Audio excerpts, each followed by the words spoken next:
بسم اللہ الرحمن الرحیم۔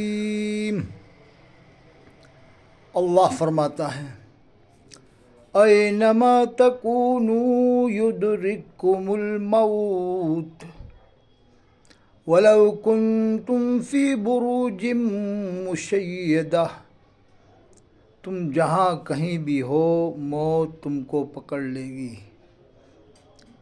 وَلَوْ كُنْتُمْ فِي بُرُوجٍ مُشَيَّدَةٍ، اگرچہ تم مضبوط قلعوں کے اندر ہو۔ اللہ نے فرمایا کہ تم جہاں کہیں بھی ہو موت تم کو پکڑ لے گی، اگرچہ تم مضبوط قلعوں میں ہو۔ وَلَوْ كُنْتُمْ فِي بُرُوجٍ مُشَيَّدَةٍ۔ آج کا تھوڑا سا بیان موت کے اوپر ہوگا، اس لیے کہ آج ایک دردناک دل دہلانے والا حادثہ ہمارے گھر میں ہوا کہ ہمارے بڑے بھائی ماسٹر ارشد حسین صاحب کی بیوی کا انتقال ہو گیا۔ انا للہ و انا الیہ راجعون۔ بڑا دردناک منظر تھا کہ ان کے چھوٹے بچے وہیں سو رہے ہیں، اگل بغل میں سو رہے ہیں، لیکن ان کو پتہ ہی نہیں کہ ہماری ماں کا انتقال ہو گیا۔ اللہ،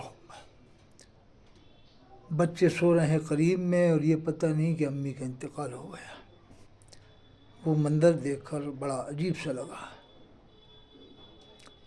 2:30 بجے دفن ہے، ابھی نماز جنازہ ہوگی، اس لیے کوئی صاحب مجھ سے بات نہ کریں ابھی 2-4 دن تک، کیونکہ چھوٹے چھوٹے بچے ہیں، بھتیجے چھوٹے چھوٹے ہیں،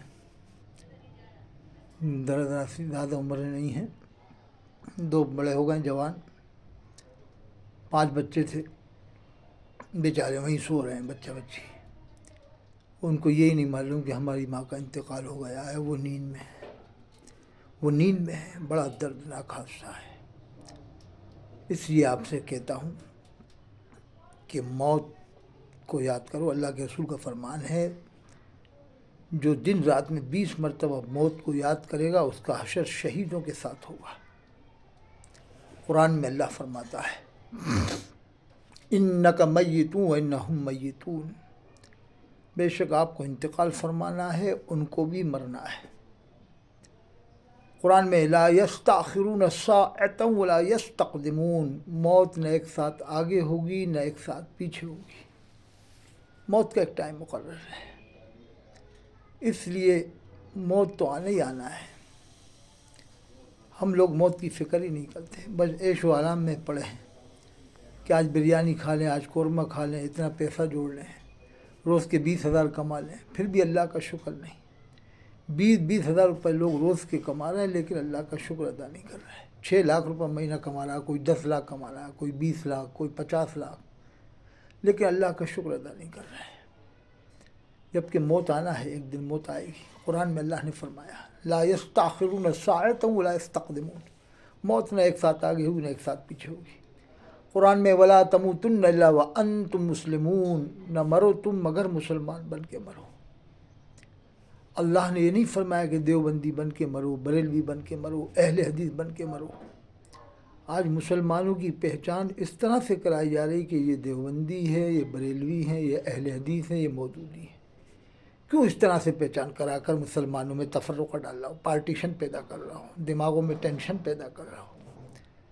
میرا مقصد یہی رہتا ہے کہ کسی کو کافر نہ کہو جب تک کہ اس کا کفر کلیئر نہ ہو۔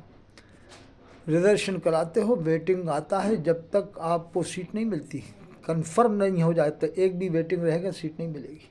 اسی طرح کفر کا معاملہ ہے کہ جب تک کسی کا کفر کنفرم نہ ہو آپ کافر نہیں کہہ سکتے۔ ہاں، اس کو برا سمجھ سکتے ہیں، گناہ گار سمجھ سکتے ہیں، اگر کوئی ایسی غلط بات ہے، گمراہ سمجھ سکتے ہیں۔ کافر جب ہی کہا جائے گا، سمجھا جائے گا جب کلیئر کنفرم ہو جائے کہ نہیں اس کی مراد کفری ہی تھی، اس کا قول کفری ہی ہے۔ جیسے وسیم رضوی کا ہے، سلمان رشدی کا ہے، یہ کھلے کھلے کفر بکے ہیں۔ تو اس لیے میں آپ سے بس اتنا ہی پیغام پہنچانا چاہتا ہوں۔ حالات بہت نازک ہیں، آپ دیکھ رہے ہیں ہندوستان کے، اور ہم نے مسلمانوں کو اسی میں بانٹ رکھا ہے کہ اس کی کتاب میں یہ لکھا ہے، اس کی کتاب میں وہ لکھا ہے۔ ان باتوں سے قوم کو کیا فائدہ ہے؟ کیا پہنچانا چاہتے ہو آپ قوم کو؟ کیا میسج دینا چاہتے ہو؟ قوم آپ کو بلا رہی ہے کہ اللہ کے رسول کی سیرت بیان کرو، شان اہل بیت بیان کرو، شان صحابہ بیان کرو۔ حضرت ابوبکر صدیق کی شان فضیلت بیان کرو، حضرت عمر کی شان بیان کرو، خلفائے راشدین کی، صحابہ کرام کی، اہل بیت کی، تابعین کی، طب تابعین کی۔ تم 5-10 منٹ سوچنے کے بعد پھر دیوبندی نے یہ لکھا، حفظ الایمان میں لکھا، اس نے یہ لکھا۔ جو باتیں پبلک کو معلوم نہیں تھی وہ بھی جنوانا چاہ رہا ہو، جن کے دماغوں میں نہیں تھی کبھی کہ ایسا لکھا ہوگا، ان کے بھی دماغ خراب کرتے ہو، انتشار پیدا کرتے ہو ان کے دماغوں میں۔ قرآن میں اللہ نے فرمایا والفتنۃ اشد من القتل، فتنہ قتل سے بھی زیادہ سخت ہے۔ یاد رکھو، میں ایک بات میرے ذہن میں اور آئی کہ دیوبندی اپنے مولانا تھانوی صاحب کو گالیاں دلوا رہے ہیں، نانوتوی صاحب کو گالیاں دلوا رہے ہیں دیوبندی لوگ، اور بریلوی اپنے اعلیٰ حضرت کو گالیاں دلوا رہے ہیں۔ اب آپ سوچو کہ کیسے دلوا رہے ہیں صاحب، بریلوی اعلیٰ حضرت کو کیسے گالیاں دلوا رہے ہیں، دیوبندی کیسے گالیاں دلوا رہے ہیں؟ میں بتا رہا ہوں، قرآن کی آیت ہے۔ اللہ فرماتا ہے وَلَا تَسُبُّوا الَّذِينَ يَدْعُونَ مِن دُونِ اللَّهِ، تم دوسروں کے معبودوں کو گالی نہ دو۔ اللہ فرماتا ہے دوسروں کے معبودوں کو گالی نہ دو، نہیں تو وہ پلٹ کر فَيَسُبُّ اللَّهَ، اللہ کو گالی دیں گے، عدوم دشمنی میں، بغیر علم، جہالت کے اندر۔ یعنی اگر تم دوسروں کے معبودوں کو گالی دو گے، اللہ نے فرمایا دوسروں کے معبودوں کو گالی نہ دو، وہ پھر پلٹ کر اللہ کو گالی دیں گے۔ تو تم جب فاضل بریلوی کی کمی نکالو گے تو فاضل بریلوی کے ماننے والے تھانوی صاحب کی کمی نکالیں گے، اس سے کوئی فائدہ نہیں قوم کو، دونوں ایک دوسرے کو گالیاں دلوا رہے ہیں۔ اس لیے دونوں سے میری اپیل ہے کہ جس نے جو لکھا وہ جانے، اس کو پبلک کو بتاؤ مت، پبلک کو اسلام بتاؤ، سیرت رسول بتاؤ، صحابہ کرام کی زندگی بتاؤ، قرآن کی تفسیر بتاؤ۔ یہ باتیں کیوں بتا رہا ہوں کہ حفظ الایمان میں لکھا ہے تو فتح رضویہ میں لکھا ہے، پھر وہ یہ بتاتے ہیں فتح رضویہ میں ہے تو الملفوظ میں یہ ہے۔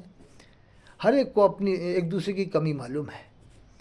قوم کو بانٹو مت اس طرح سے کہ اس نے یہ لکھا، اس نے لکھا۔ جس نے جو لکھا وہ قیامت میں جواب دے گا، قرآن میں ہے۔ اللہ فرماتا فَمَن يَعْمَلْ مِثْقَالَ ذَرَّةٍ خَيْرًا يَرَهُ، جس نے ایک ذرہ اچھا کیا وہ دیکھے گا، جس نے ایک ذرہ برا کیا وہ دیکھے گا۔